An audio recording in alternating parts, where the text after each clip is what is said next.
এমন জোরে দুই পাশ থেকে চাপ দেয় যে তার বুকের এক পাশের হাড় অন্য পাশের হাড়ের ভেতর ঢুকে যায়। এই চাপ থেকে কেউই রক্ষা পাবে না, সে যত বড় নেককারী হোক না কেন। এরপর শুরু হয় সেই আসল পরীক্ষা। কবরে সেই ভয়ঙ্কর মাটির চাপের পর হঠাৎ করে কবরের মাটি দুভাগ হয়ে যায় এবং আগমন ঘটে দুই ভয়ঙ্কর ফেরেশতার। তাদের নাম মুনকার এবং নাকির।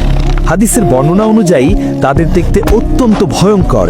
তাদের গায়ের রং হবে নীল কালো, চোখগুলো হবে আগুনের গোলার মতো, আর তাদের কণ্ঠস্বর হবে বজ্রপাতের মতো ভয়ঙ্কর। তাদের হাতে থাকবে বিশাল এক লোহার হাতুড়ি। সেটি এত ভারী হবে যে দুনিয়ার সকল মানুষ মিলেও তা মাটি থেকে তুলতে পারবে না।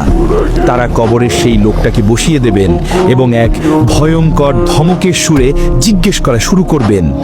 যদি মৃত ব্যক্তি একজন নেককার বা ইমানদার বান্দা হন, তবে তিনি এই ভয়ঙ্কর দৃশ্য দেখেও ভয় পাবেন না, কারণ আল্লাহ তার অন্তরকে শান্ত এবং দৃঢ় করে দেবেন। ফেরেশতারা তাদের বজ্রকণ্ঠে প্রথম প্রশ্ন করবেন, মান রব্বুকা, তোমার রবকে?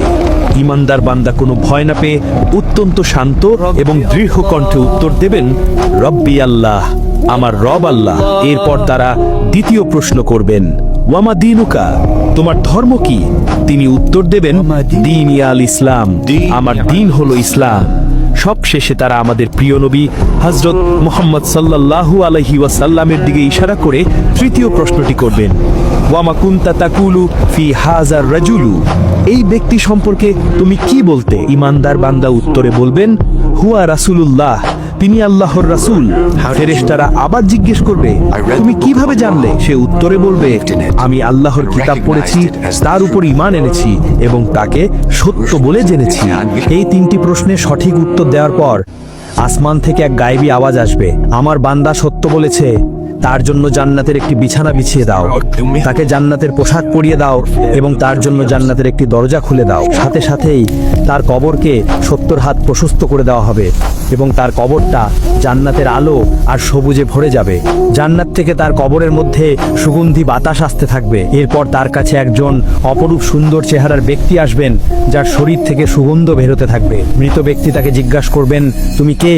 তোমার চেহারা এত সুন্দর কেন? সেই সুন্দর ব্যক্তি উত্তর দেবেন, আমি তোমার নেক আমল, আর আল্লাহ আমাকে পাঠিয়েছেন, আজ থেকে আমি তোমার সঙ্গী, তোমার কোনো ভয় নেই। এরপর সেই ইমানদার বান্দা আল্লাহর কাছে দোয়া করবেন, হে আল্লাহ, দয়া করে তাড়াতাড়ি কিয়ামত কায়েম করুন, যাতে আমি আমার পরিবার এবং জান্নাতের অফুরন্ত নিয়ামত উপভোগ করতে পারি। তাকে বলা হবে, তুমি শান্তিতে ঘুমাও, কিয়ামতের আগে পর্যন্ত তোমাকে কেউ বিরক্ত করবে না, তোমার ঘুম ভাঙবে কিয়ামতের দিন।